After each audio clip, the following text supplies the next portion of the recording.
My community forbade mirrors. They said they were portals to dark worlds. In the community where we lived, a large farm hidden among the mountains of southern Arizona, mirrors were forbidden. It wasn't a discreet or symbolic rule. They were strictly banned. They said reflections were traps of the ego, that mirrors were portals that opened the soul to demons disguised as oneself. If you see your face more than once, you'll see another who isn't you, they said. The first time I asked why I couldn't see myself, my mother slapped me. My face burned more than any reflection could have shown.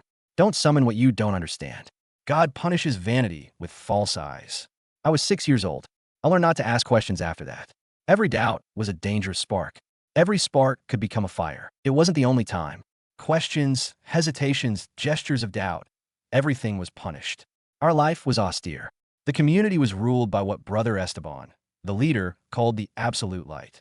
He said that truth could only be reflected in darkness, and that anything that shines without God's permission is suspicious. The glass was opaque, the windows were covered with dark curtains, and even water had to be stirred before drinking it, so the surface wouldn't act as a mirror. I once saw a girl punished for looking at a puddle for too long. They shaved her head in front of everyone and locked her up for a week with her eyes blindfolded. At 8 years old, I started having dreams about a version of myself. I wasn't sure, but in the dreams, there was someone my height, with my voice, looking at me from the other side of foggy glass. He never spoke. He just stared at me with sadness. Sometimes he cried. Sometimes he laughed, but silently. It was unsettling. I felt like he spoke to me without words. I told Brother Esteban. He knelt before me, hugged me, and told me that the mirror demon was tempting me. You were chosen. That's why he wants in. That's why he searches for you in your dreams. You have to purify yourself. The following week, they made me fast for 5 days. They locked me in a prayer cell, with psalms written on all the walls. On the 6th day, I started vomiting water. On the 7th, I saw the boy from the glass, standing before me while I was delirious. That's when I knew I wouldn't be able to forget him. Something broke inside me that week. Not just my body, my soul. I felt like something had been installed within me. A reflection that didn't disappear, even without a mirror. My parents were fervent believers. My father said he was one of the first to destroy his reflection. He told me the story as if it were a heroic feat. How he smashed a mirror with his forehead until it bled, and the blood sealed the portal. He looked at me with a terrifying pride, as if he expected me to do the same one day. My mother, on the other hand, was quieter. She feared Esteban more than anything else. There was something in her eyes that made me feel she had questions too, but would never dare speak them aloud. I saw her cry only once at dawn, while folding the tunics we wore for ceremonies. I hid behind a pillar and said nothing, but I never forgot. My education was doctrine. We didn't study math or science. We learned about purity, obedience, redemption. We performed rituals to cleanse the soul of visual lust. The girls had their eyes blindfolded during the day, so they wouldn't awaken impure thoughts in men. We boys were taught to avoid staring at any shiny surface. Nobody could own personal objects. Everything we had was lent by the community. The walls were covered with religious inscriptions and abstract drawings. Nothing human-shaped. Nothing that could remind us of ourselves. We didn't know the date or our precise age. Every birthday was considered an act of selfishness. Only God knows when your time begins and ends. So, we collectively celebrated the day of silence, where we all fasted and nobody could speak. It was the day, according to Esteban, when God heard our true thoughts. I remember once coughing by accident and being forced to kneel on rice for 2 hours as punishment. I hated him, but I didn't know it yet. It was a dormant hatred, encapsulated. Something fermenting underground. It hadn't sprouted yet, but every blow, every lie, every punishment fed it silently. When I was 14, the breaking point happened. I was helping clean one of the barns where they stored tools. I removed a dusty tarp from an old table, and underneath was a broken piece of mirror. I didn't touch it. I just saw it. For less than a second. A flash. And although it was chipped, I recognized something. My eyes. I saw my eyes, and they weren't evil. They weren't possessed. They were sad. They were human. I froze. It was as if the air turned to concrete. For an instant, the world stopped, and I saw myself. I saw myself, and I felt something indescribable. A mix of panic, fascination, sadness. It was so brief I thought I had imagined it. But I hadn't. When I returned home, Brother Tomas was already waiting for me. They beat me, dragged me to the prayer center. They say I started screaming that the mirror didn't show me a demon, that I saw light, that I felt human. I don't remember that. I just know I woke up with a fever, tied to a stretcher. They had shaved my head. I had rope marks on my wrists. That night, I heard my parents arguing. It was the first time my mother raised her voice. She said something like, "This already happened with Marcos, and you know how it ended." I didn't know who Marcos was until I found out. When I could walk again, I went to look for the old woman in charge of the kitchen. Her name was Sister Jacinta, and sometimes she snuck me pieces of bread. I asked her about Marcos. She lowered her voice and looked at me with compassion. "He was your brother." But I shouldn't have said anything. They had never spoken to me about another brother. Never. It was as if he had never existed. But now I knew why. He had seen something he wasn't supposed to. That night, I couldn't sleep. I imagined his face, imagined his story, wondered if he had also seen his reflection, if he had also felt that mix of terror and hope. And if that's why, they made him disappear. That night, I knew there was a story beneath the story. And if I didn't find my full reflection, even if it cost me my life, I would never know who I truly was. And that was only the beginning. After learning about Marcos, something inside me broke. Not like wood that splinters, but like a dam that starts leaking water slowly, insidiously. For days, I pretended to be sick to avoid the ceremonies. My mother barely spoke to me, and my father only entered the room to leave bitter infusions and whisper prayers. Their faces no longer showed faith, but fear. Not of God, but of what I might remember. I spent hours staring at the ceiling, trying to imagine what Marcos was like. Was he brave? Did he have the same dreams? Did he try to escape? I started noticing small details. The storage room was numbered 6, but the next door was number 8. There were no photos in our house, but I found an old notebook hidden in the attic with drawings of faces. They were simple, childlike, but one of them had my eyes.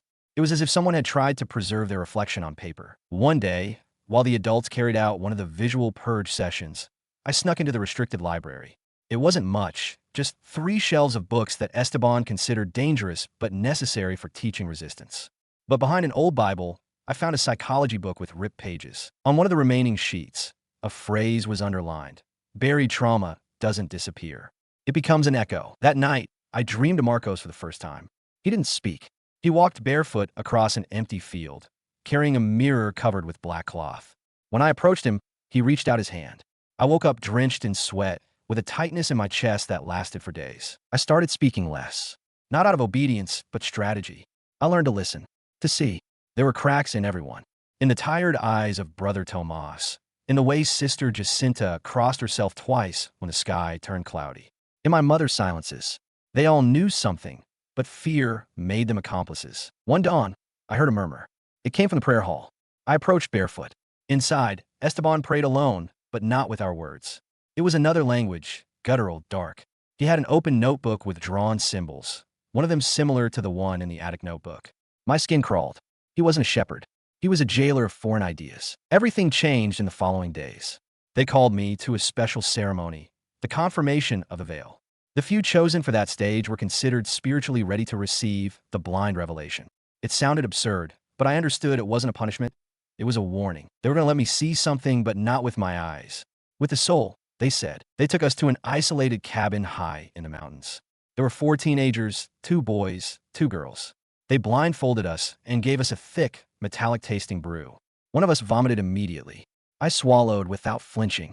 Sister Clarissa whispered, "If your soul is pure, you'll hear the voiceless reflection." What followed was confusing. I felt like I was floating, but it wasn't a dream. I heard voices, some mine, others unfamiliar. One of them told me, "You've already seen yourself. You can't go back." I woke up in the usual room, my throat dry, bruises on my ribs. No one spoke of the ceremony. One of the others never returned. When I asked, they said God took him to serve in silence. But I saw him. I saw him briefly, 2 nights later, tied to a stretcher in the storage room. Gagged, crying. I went to confront my mother. She only hugged me and cried silently. When she calmed down, she gave me a package wrapped in cloth. This was Marcos's. "Don't open it here. Don't let anyone see it." I hid it under the floorboards. That night, heart pounding in my temples, I opened the package. It was a pocket mirror. Small, cracked in one corner, and a note written in childish handwriting. "If you see yourself and you're still there, you're not alone. Marcos." I trembled, not from fear of the reflection, but because for the first time, I had proof I wasn't crazy, that there had been someone before me, that this was a chain, and maybe I had to break it. That was the first time I held a mirror in my hands. I looked at it, looked at myself. I didn't see demons. I didn't see sin. I saw a scared child, covered in dirt and guilt that wasn't his. And I felt a new kind of rage. One that doesn't burn, but freezes. One that plans. From that night on, I started writing. On papers hidden under stones. In old books with false bottoms. I wrote everything. Every symbol, every ceremony, every strange word I heard. And I started a plan, because I understood the true mirror wasn't made of glass. It was memory, and I was going to turn it into a weapon. After writing the first pages of my secret diary, something changed within me. It wasn't courage. It was hunger. Hunger to know, to understand, to see clearly what they fought so hard to keep hidden. That mirror from Marcos didn't show me a demon. It showed me the truth, that there was life beyond those mental borders, that the reflection was not an enemy, but an ally in the search for what was real. I began using the mirror every night, in secret. I would take it out for just a moment, enough to see myself in the dim light. It wasn't just an act of rebellion. It was a personal ritual, a method to remind myself that I still existed, that my identity wasn't buried under Esteban's voice or the guttural prayers they imposed on us. And yet, the more I used it, the more I noticed something strange. My reflection sometimes seemed delayed in moving. A fraction of a second. Maybe paranoia, maybe the consequence of trauma. But fear settled in me differently. It wasn't fear of the mirror. It was fear of losing my sense of what was real. One day, when I crossed paths with Brother Tomas, I noticed he avoided looking at me. He lowered his head, pressed his lips together. I felt his shame. That night, I followed him after the final prayer. He walked through the misty forest to an abandoned shelter. Through a crack in the wall, I saw him kneel in front of a small mirror, intact, shiny, hidden in a corner of the cabin. He was crying. "Forgive me, Anna," he repeated. "Forgive me for letting them take it from you." I didn't know who Anna was. But in that moment, I realized I wasn't the only one breaking the rules. Tomas saw me. I knew by the way his shoulders tensed, by how the silence thickened. I ran before he could speak to me. That same night, he slipped a note under my door. It didn't say much. "They're watching us. Don't trust Clarissa. And never look at the reflection for more than 3 seconds." Never. The following weeks were a parade of tension. Rumors began to circulate that someone among the youth had brought the visual contamination. Surprise inspections began. We were forced to strip so they could search for reflection marks, which are nothing more than excuses for control and humiliation. Esteban claimed the soul would reveal itself on the skin of the guilty. Lie after lie. One morning, the boy who had vomited during the ceremony was dragged to the front of the dining hall. They forced him to confess that he had seen his reflection. He only screamed that he wanted to see his mother, that he didn't understand anything. They dragged him away. We never saw him again. I struggled to breathe. Fear seeped into my bones. But there was something worse, the guilt, because I felt that by awakening my awareness, I was putting others in danger, that my mirror could be the beginning of chaos. Clarissa called me to her room one afternoon. She smiled at me tenderly. "God is preparing you," she said. She served me sweet herbal tea. When I drank it, my tongue went numb.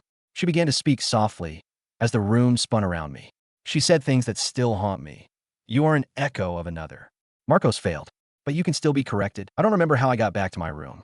I was sick for 3 days. I dreamed of disembodied voices calling me from behind broken mirrors. Marcos spoke to me, but his face was no longer mine. It was deformed, sad, blurry. "Don't forget me. If you do, you'll become one of them." That's when I decided to escape. I didn't have a clear plan. I only knew I couldn't stay. There was an old path behind the hills where the workers carried firewood. On a foggy dawn, with the mirror and my journal hidden under my clothes, I left.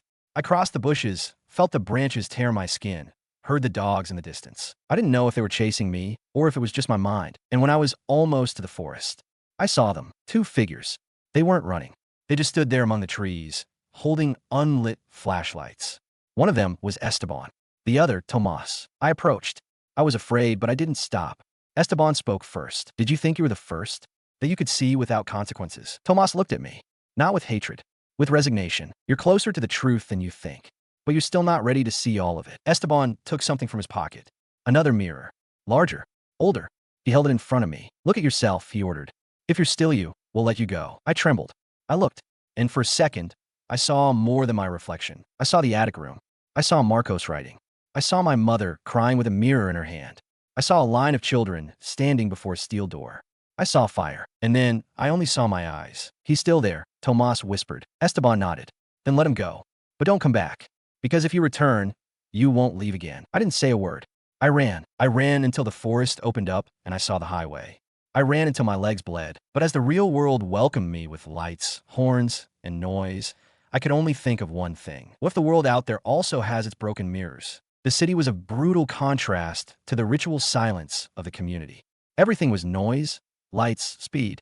I felt invisible, but for the first time, that invisibility wasn't a curse. It was freedom. I found shelter in a youth hostel. They didn't ask many questions, just documents that I forged with the help of a man I met at the station. He was quiet, with sad eyes.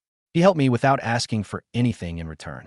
When I asked him why, he replied, "I was part of something like that too, except I never truly escaped." In the weeks that followed, I tried to adapt. I got a job washing dishes at a restaurant and started attending free community therapy sessions. But every time I got near a mirror, something twisted inside me. It wasn't fear anymore. It was a feeling that something was watching me from the other side, not with malice, but with expectation. One afternoon, walking to work, I noticed a woman sitting in front of a shop window. Her eyes were fixed on her reflection. She didn't blink. I stopped. She looked at me through the glass. Her lips moved without sound, but I understood the words. "You still carry it with you." I ran, as if escape were still an option. That night, while I slept, I had a nightmare unlike any other. I was back in the community in Esteban's room. He held the same ancient mirror, and behind him, dozens of children with empty eyes stared at me. They all spoke at once. "Reflection, reflection, reflection, give us back." I woke up drenched in sweat. I went to the hostel bathroom and turned on the light. I looked in the mirror, and my reflection didn't move. Not a second late. Not with delay. It didn't move. I froze. Then, the reflection raised its hand. Slowly. I hadn't done it. It brought a finger to its lips and smiled. I fainted. I woke up on a hospital stretcher. The staff told me they found me convulsing in the bathroom. I didn't remember how I got there. The doctor said it was a severe anxiety attack, possibly induced by post-traumatic stress. He recommended I check myself in for a few days. But when I returned to the hostel, the bathroom mirror was gone. I became obsessive. I started avoiding any reflective surface. I removed metallic utensils from my room. I refused to enter stores with display windows. It wasn't irrational fear. It was certainty. My reflection no longer belonged to me. Then one day, I received a letter. No sender. It simply said, "Come back. You are not complete here." I thought it was a trick, but on the back was a photo. In it, I stood, or someone who looked exactly like me, at the center of the community's main temple, smiling. The date was from the day before. Were they playing with me? Was it a threat? I went to the police. They looked at me like I was crazy. They asked if I was under treatment. I left them the letter. They never called me. I returned to the hostel and found all my belongings destroyed. Only one object intact on the bed. The mirror I had stolen from the attic. I hadn't taken it with me. I had left it hidden in the forest. I touched it with a mix of rage and desperation. "What do you want from me?" I shouted, and then I heard the voice. It wasn't mine. It was Marcos's. "Going back is the price to close the reflection, or you'll live at the threshold." I decided to return, not for them, for me, because I understood I couldn't run from what I had been. Only face it. I snuck into the community at night. I knew the paths, the schedules, the routines. The temple was the same, but quieter. More dead. I entered the main hall, and then I saw it. My reflection, standing in front of me. Not behind a mirror, but walking toward me. It wasn't a trick. It was physical, corporeal, an exact copy. My same gestures, my same eyes, only empty. "You shouldn't have come back," it said with my voice. I tried to step back, but I felt two hands gripping my shoulders. "Esteban and Clarissa, we knew you'd come." "They always do," Clarissa whispered. The reflection stepped closer. I saw its pupils dilate. Inside, something moved, like a scene. Me in the city, washing dishes, cry in front of the mirror.